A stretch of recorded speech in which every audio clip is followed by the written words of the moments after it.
களியக்காவிளை அருகே காதலனை விஷம் கொடுத்து கொலை செய்த வழக்கில் தண்டனை 20ஆம் தேதிக்கு மாற்றம். கன்னியாகுமரி மாவட்டம் களியக்காவிளை அருகே கடந்த 2022ஆம் ஆண்டு ஷாரோன் ராஜ் என்பவரை அவரது காதலி கிரீஷ்மா கொலை செய்த சம்பவம் பெரும் பரபரப்பை ஏற்படுத்தியது. இந்நிலையில் இந்த வழக்கின் தீர்ப்பு நேற்று அறிவிக்கப்பட்டது. அதில் காதலனை விஷம் கொடுத்து கொலை செய்த காதலி கிரீஷ்மா குற்றவாளி என நீதிமன்றம் தீர்ப்பு வழங்கியது. மேலும் அவரது தாய் மாமா நிர்மல் குமாரும் குற்றவாளி என தீர்ப்பு வழங்கப்பட்டது. இந்நிலையில் தண்டனை குறித்த தீர்ப்பு இன்று 18ஆம் தேதி அறிவிக்கப்படுவதாக நீதிபதி உத்தரவிட்டார்.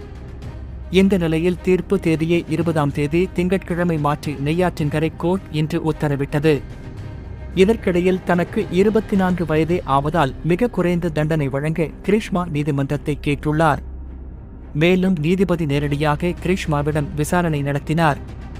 அதே சமயம் ஷாரோன் தரப்பினர் கிரீஷ்மாவுக்கு கடும் தண்டனை வழங்க வேண்டும் எனவும், கிரீஷ்மாவுக்கு மனித தன்மை இல்லை எனவும், அன்பை கொலை செய்தவர் எனவும், சாத்தானின் சுபாவம் உடையவர் எனவும் ஷாரோன் தரப்பினர் கோரிக்கை வைத்தனர்.